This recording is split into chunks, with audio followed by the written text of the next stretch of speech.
So many people talk about True Draco and Zoo, and too little people talk about Time Lords and Kaiju. And I'm going to give a video on why I feel like that Pure Kaiju is one of the best decks in the very underrated deck going in the Link format.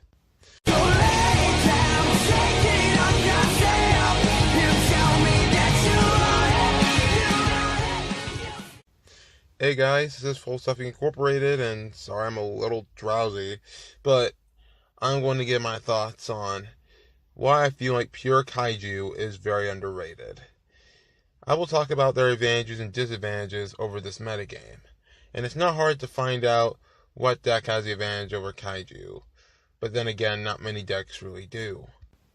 Kaiju in themselves are a very, very underrated deck, and I feel like that they have too much just to be let go.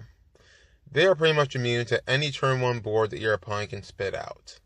I mean, once you count something like Sphere Mode, which you could easily tech into the deck, or something like Lava Golem if you ever wanted to, this deck is pretty much immune to any turn 1 board that your opponent can make.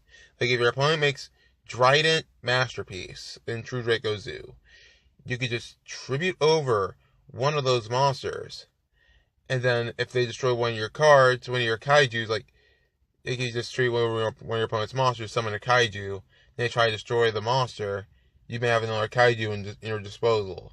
And keep in mind that most of these are massive beaters. And they have quite a bit of advantages over other decks too. I mean, outside of something like Yosenju, which returns cards to the hand and that kind of crap, I mean, all these variants, like Yosenju Kaiju, Zoo Kaiju, they don't play Kaiju to the fullest they can be. Also, their grind game is very, very exemplary, with cards like Gamma Seal, and cards like Waterfront, cards like Kaiju Files, which will get you new Kaiju, and a card that will search Kaiju, and one of the best cards in the game right now, in my opinion, being Interrupted Kaiju Slumber. You have quite a bit of advantage over your opponent if you can get a Kaiju on board. Use Kaiju Files to switch out for another Kaiju like Gamma Seal when they use up all their cards, and they don't need an extra deck that much. I mean, they could sponge Solemn Strike very easily, and they have so much advantage behind them. It makes me wonder why they are this underrated, and I can see why now, because quite a bit of people make quite a bit of terrible builds of Kaiju. Like, decks that don't even use Kaijus to the fullest. Kaiju they're inherently one of the hardest decks I've ever played in my life. I played them for about, I could say about a few months, almost a year, and I'm still having a hard time figuring out what this deck wants.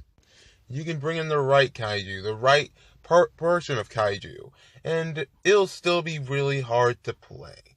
That in itself is an incredibly hard task to fulfill, but it's very well worth it once you learn how to play the deck. Heck, if we were to go back to the advantage part, I would still say something like Jitsukiru is very, very good against True Draco Zoo, or just Zoo variants in general, or True Draco. Because their cards target, and Jitsukiru gets rid of counters to negate and destroy cards that target.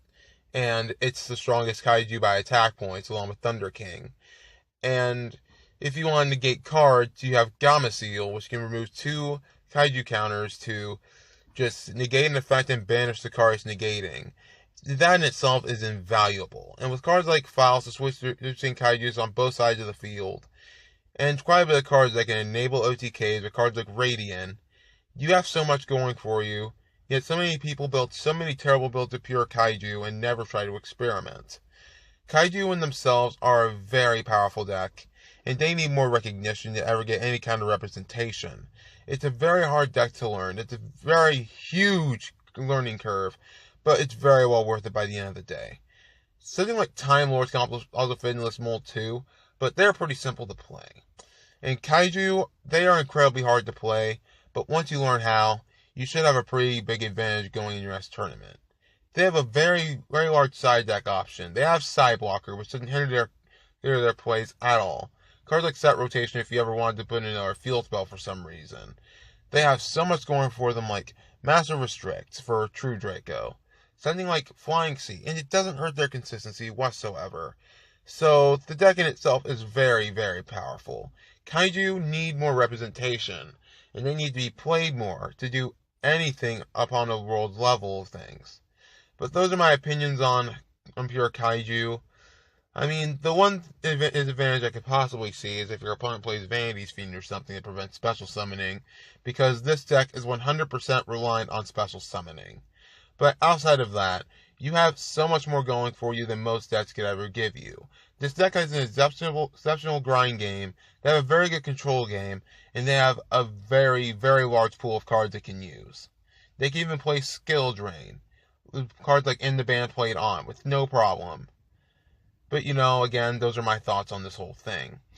And if you guys like this video, be sure to hit that like button, subscribe, join the fight for Army, and together we will beat the meta. Talk to you guys next time, and hopefully you will enjoy my next video, and hopefully I can get some sleep.